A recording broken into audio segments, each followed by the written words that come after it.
రాష్ట్రంలో అతిపెద్ద జాతరలు ఒకటైన లింగమంతుల జాతర ఈ రోజు నుండి శురువని చెప్పవచ్చు. ఎందుకంటే గత రాత్రి 9 గంటలకు కేసరం గ్రామం నుంచి పెట్టె తీసుకురావడం జరిగింది. అక్కడి నుంచి యాదవులు పెద్ద ఎత్తున దేవుని ఇక్కడ పెట్టడం జరిగింది. ఇక్కడ ఓలింగో అనే నామస్మరణతో మారుమోగుతున్నారు. ఇక్కడ తెలంగాణ, ఆంధ్రప్రదేశ్ కాకుండా ఇతర రాష్ట్రాల నుంచి కూడా పెద్ద ఎత్తున జనం వస్తున్న సందర్భంలో జిల్లా కలెక్టర్ కావచ్చు, జిల్లా ఎస్పీ కావచ్చు, భక్తులకు ఎలాంటి అసౌకర్యం కలగకుండా అన్ని ఏర్పాటు చేయడం జరిగింది. అయితే ఇక్కడ ముఖ్యంగా ఏంటంటే గత ఈసారి మాత్రం కొంత భక్తులు తగ్గిరని చెప్పవచ్చు. ముఖ్యంగా మనం చూసుకున్నట్టయితే సూర్యాపేట జిల్లా ఎస్పీ గారు మాత్రం 2000 మంది పోలీసులను బందోబస్తు ఏర్పాటు చేయడం జరిగింది. ఆడవాళ్ళకి ఎలాంటి ఇబ్బంది కలగకుండా స్ట్రీట్ని కూడా ఏర్పాటు చేయడం జరిగింది. సేఫ్ ఛార్జింగ్ కావచ్చు, లేకపోతే దొంగతనాలు పాల్పడుతున్నారో వాళ్ళకి ఎమ్మడిగా కట్టడి చేసి వాళ్ళని అనుభవించుకున్న సందర్భాలను చూస్తున్నాము. అంతేకాకుండా సూర్యాపేట జిల్లా వ్యాప్తంగా కూడా లింగమంతుల జాతర ఉన్నటువంటి దేవాలయం ఇది నేషనల్ హైవేకి పక్కన ఉండటంతో ఇటు విజయవాడ, హైదరాబాద్ వస్తున్నటువంటి వాహనాలను కూడా క్రమబద్ధీకరణ చేయడం జరిగింది.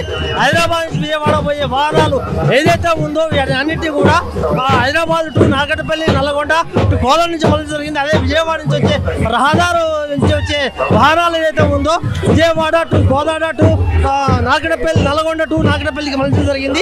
ఈ యాక్షన్ మాత్రం ఇంకో రేపటి వరకు కూడా కొనసాగే అవకాశం ఉంది. ఎల్లుండి నుంచి యథావిధిగా కొనసాగే అవకాశం ఉంది.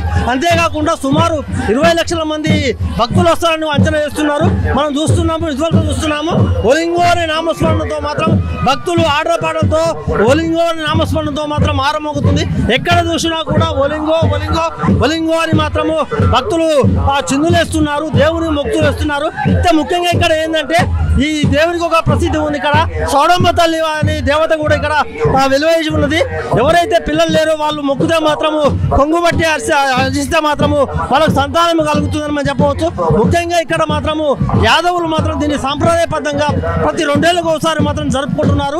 అంతేకాకుండా జిల్లా కలెక్టర్ గారు మాత్రం దీని మీద ప్రత్యేక శ్రద్ధ కూడా వహించాలని చెప్పవచ్చు. ఇక్కడ ఎందుకంటే లక్షలాది మంది వస్తున్న తరుణంలో కూడా ఎక్కడ కూడా ఇబ్బంది లేకుండా శానిటైజేషన్ చేస్తున్నారు, బ్లీచింగ్ పౌడర్ తొలిస్తున్నారు. మున్సిపల్ అధికారులు కూడా ఎక్కడికి ఎప్పుడు క్లీన్ చేస్తున్నారని చెప్పవచ్చు. అంతేకాదు ఇప్పుడే మనం చూసాము జిల్లా మంత్రి ఉత్తమ్ కుమార్ రెడ్డి గారు రావడం జరిగింది. అంతేకాకుండా ఈ దేవాలయానికి ఇప్పటికే 5 కోట్ల రూపాయలు కూడా రాష్ట్ర ప్రభుత్వం నుంచి మంజూరు చేశారు.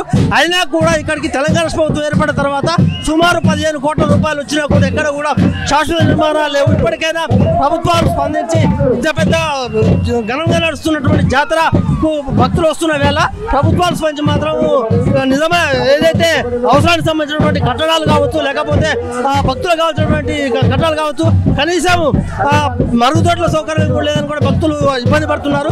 స్నానపు గదులు కూడా సరిగా లేవు, బట్టలు మార్చులు కూడా సరిగా లేవు. ఖచ్చితంగా మాత్రము రానున్న రోజుల్లో మాత్రము భక్తులకు కావాల్సిన సౌకర్యాలు కల్పించాలని కూడా ప్రజలు భక్తులు కోరుకుంటున్నారు.